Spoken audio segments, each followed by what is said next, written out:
ยังภควาภารณสียังวิหารติอิสิปตเนมิขทาเยตาตระโคภควาปัญจวัคคีเยภิกขุอามันเตสิทเวเมภิกขเวอันตาปาปชิเตนะนะเสวิตาภายโยจายังตาเมสุกามสุขันลิกานุโยโคหิโนคัมโมโปตุชนิโกอนาริโยอนาถสันหิโตโยจายังอัตตกิลมัฏฐานุโยโคทุกโขอนาริโยอนาถสันหิโตเอเตเตภิกขเวอุโกอันเตอนุปคัมมมาชิมาปฏิปทาตถาคเตนะอภิสัมพุทธาจักขุกรณียานกรณีอุปสัมมายะอภิญญายะสัมพุทธายะนิพพานายะสังวัตติกตมาจะสาภิกขเวมาชิมาปฏิปทาตถาคเตนะอภิสัมพุทธาจักขุกรณียานกรณีอุปสัมมายะอภิญญายะสัมพุทธายะนิพพานายะสังวัตติอายเมวะอริโยอัตถังคิโกมาโคสัยยทิทังสัมมาทิฏฐิสัมมาสังกัปโป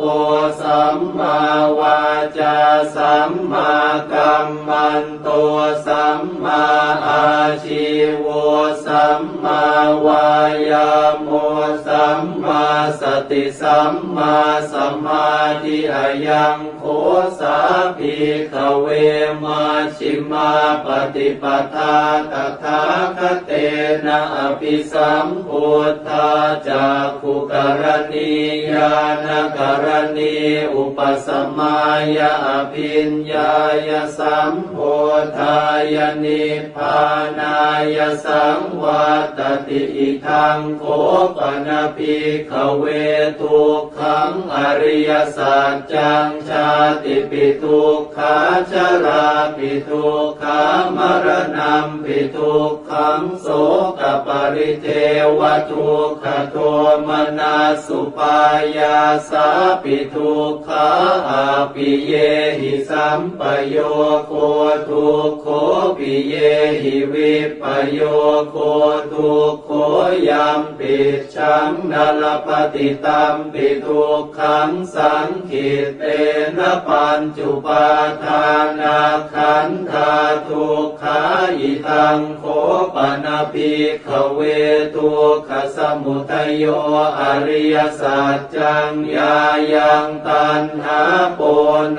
ภวิกานันทิราคสหคตาตาตระตาตราภินันทินีสัยยติทังกามตัณหาภวตัณหาวิภวตัณหาอิทังโคปนะภิกขเวทุกขนิโรโธอริยสัจจังโยตัสสะเยวตัณหายาเสสวิราคนิโรโธจาโคปฏินิสสะโคโมติอนาลโยอิทังโคปนะภิกขเวทุกขนิโรธคามินีปฏิปทาอริยสัจจังอายเมวะอริโยอัตถังคิโกมาโคสัยยทิทังสัมมาทิฏฐิสัมมาสังกัปโปสัมมาวาจาสัมมากัมมันโตสัมมาอาชีโวสัมมาวายาโมสัมมาสติสัมมาสมาธิ อิทังทุกขังอริยสัจจันติเมภิกขเวปุเพอนันโนสุเตสุธัมเมสุจักขุงอุทปปาทิญาณังอุทปปาทิปัญญาอุทปปาทิวิชชาอุทปปาทิอาโลโกอุทปปาทิตังโขปนิทังทุกขังอริยสัจจังปริญญายันติเมภิกขเวปุเพอนันโนสุเตสุธัมเมสุจักขุงอุทปปาทิญาณังอุทปปาทิปัญญาอุทปปาทิวิชชาอุทปปาทิอาโลโกอุทปปาทิตังโขปนิทังทุกขังอริยสัจจังปริญญาตันติเมภิกขเวปุเพอนันโนสุเตสุธัมเมสุจักขุงอุทปปาทิญาณังอุทปปาทิปัญญาอุทปปาทิวิชชาอุทปปาทิอาโลโกอุทปปาทิอิทังทุกขสมุทัยโยอริยสัจจันติเมภิกขเวปุเพอนันโนสุเตสุธัมเมสุจักขุงอุทปปาทิญาณังอุทปปาทิปัญญาอุทปปาทิวิชชาอุทปปาทิอาโลโกอุทปปาทิตังโขปนิทังทุกขสมุทัยโยอริยสัจจังปหาตัพพันติเมภิกขเวปุเพอนันโนสุเตสุธัมเมสุจักขุงอุทปปาทิญาณังอุทปปาทิปัญญาอุทปปาทิวิชชาอุทปปาทิอาโลโกอุทปปาทิตังโขปนิทังทุกขสมุทัยโยอริยสัจจังปหินันติเมภิกขเวปุเพอนันโนสุเตสุธัมเมสุจักขุงอุทปปาทิญาณังอุทปปาทิปัญญาอุทปปาทิวิชชาอุทปปาทิอาโลโกอุทปปาทิอิทังทุกขนิโรโธอริยสัจจันติเมภิกขเวปุเพอนันโนสุเตสุธัมเมสุจักขุงอุทปปาทิญาณังอุทปปาทิปัญญาอุทปปาทิวิชชาอุทปปาทิอาโลโกอุทปปาทิตังโขปนิทังทุกขนิโรโธอริยสัจจังสัจฉิกาตัพพันติเมภิกขเวปุเพอนันโนสุเตสุธัมเมสุจักขุงอุทปปาทิญาณังอุทปปาทิปัญญาอุทปปาทิวิชชาอุทปปาทิอาโลโกอุทปปาทิตังโขปนิทังทุกขนิโรโธอริยสัจจังสัจฉิกตันติเมภิกขเวปุเพอนันโนสุเตสุธัมเมสุจักขุงอุทปปาทิญาณังอุทปปาทิปัญญาอุทปปาทิวิชชาอุทปปาทิอาโลโกอุทปปาทิอิทังทุกขนิโรธคามินีปฏิปทาอริยสัจจันติเมภิกขเวปุเพอนันโนสุเตสุธัมเมสุจักขุงอุทปปาทิญาณังอุทปปาทิปัญญาอุทปปาทิวิชชาอุทปปาทิอาโลโกอุทปปาทิตังโขปนิทังทุกขนิโรธคามินีปฏิปทาอริยสัจจังภาเวตาพันติเมภิกขเวปุเพอนันโนสุเตสุธัมเมสุจักขุงอุทปปาทิญาณังอุทปปาทิปัญญาอุทปปาทิวิชชาอุทปปาทิอาโลโกอุทปปาทิตังโขปนิทังทุกขนิโรธคามินีปฏิปทา อริยสัจจังภาวิตันติเมภิกขเวปุเพอนันโนสุเตสุธัมเมสุจักขุงอุทธัปปาทิญาณังอุทธัปปาทิปัญญาอุทธัปปาทิวิชชาอุทธัปปาทิอาโลโกอุทธัปปาทิยาวกีวันจะเมภิกขเวอิเมสุจตุสุอริยสัจเจสุเอวันติปริวัตตังทวาทสาการังยถาภูตังญาณทัสสนังนสุวิสุทธังอโหสิเนวตาวาหังภิกขเวสเทวเกโลเกสัมมาระเกสพรหมเกสะสมณพรหมนิยาปัจจายสเทวมนุสายอนุตตรังสัมมาสัมโพธิงอภิสัมพุทโธปัจจัญญาสิงยโตจะโคเมภิกขเวอิเมสุจตุสุอริยสัจเจสุเอวันติปริวัตตังทวาทสาการังยถาภูตังญาณทัสสนังสุวิสุทธังอโหสิอัฏฐาหังภิกขเวสเทวเกโลเกสัมมาระเกสพรหมเกสะสมณพรหมนิยาปัจจายสเทวมนุสายอนุตตรังสัมมาสัมโพธิงอภิสัมพุทโธปัจจัญญาสิงญาณัญจะปนเมทัสสนังอุทธัปปาทิอกุปปาเม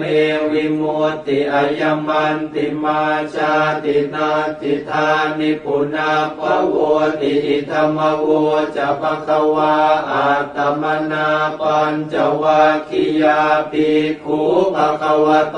ภาสิตังอภินันทุงอิมาสมิงจะปนวัยยาการณาสมิงพันยมาเน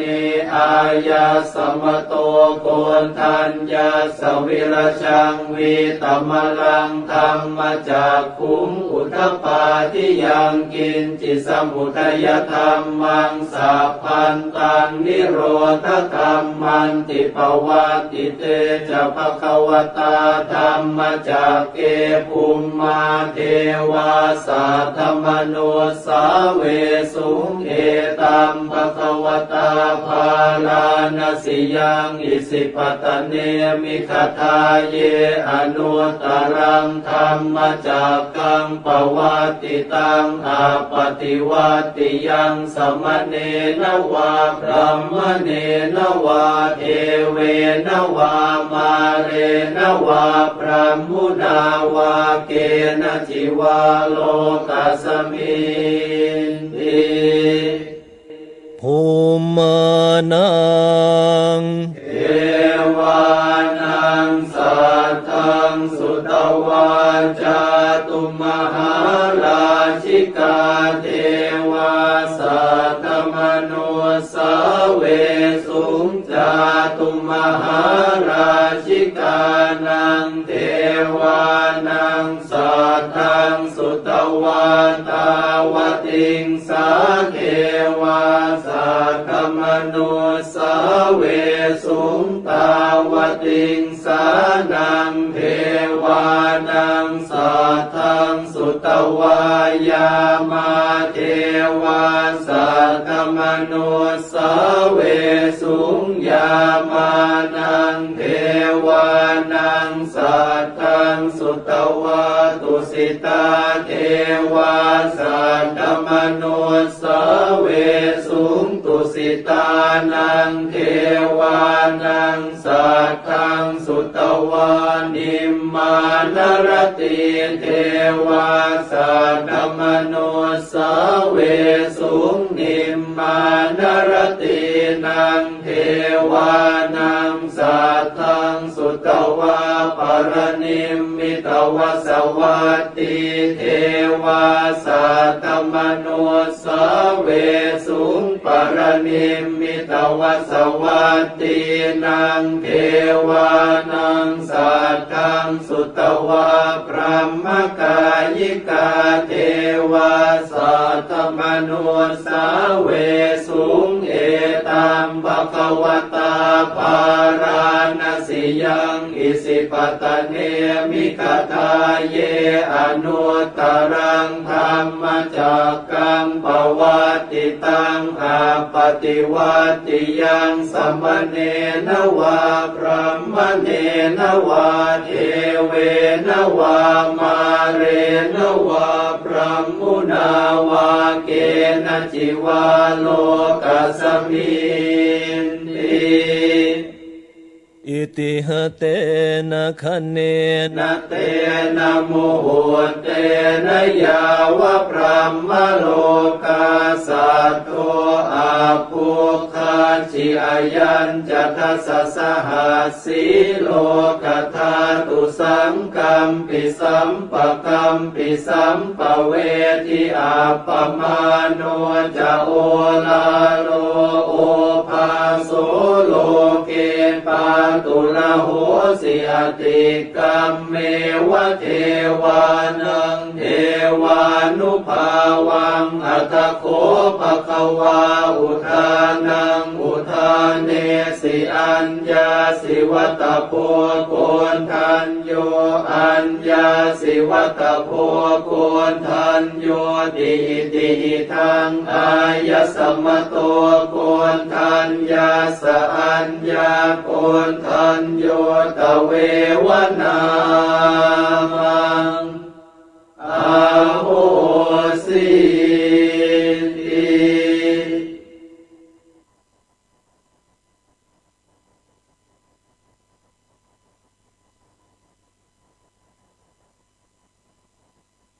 บทสวดเมตตาพรหมวิหารภาวนาโดยย่อเอวัง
เอก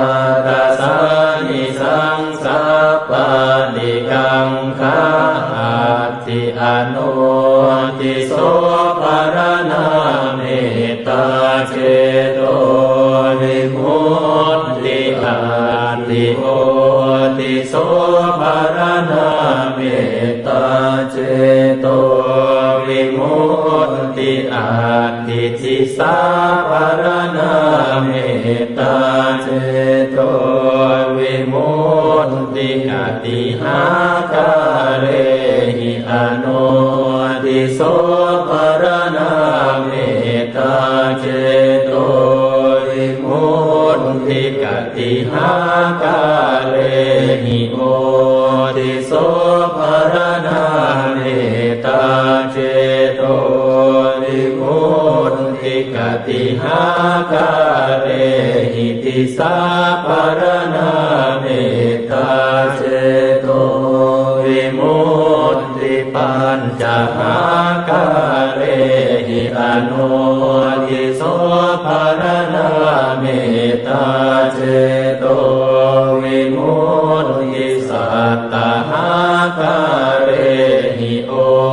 ติโสภารณาเมตตาเจโตวิมุตติทัสสะหาคาเรหิติสาภารณาเมตตาเจโตวิมุตติกัตตะเมหิปัญจหาคาเรหิอนุทิโสภารณาเมตตาเจโตวิมุตติสัพเพสัตตาเวราอภยาปัจจานิฆาสุขีอัตนังปริหารันตุสัพเพปานาเวราอภยาปัจจานิฆาสุขีอัตนังปริหารัน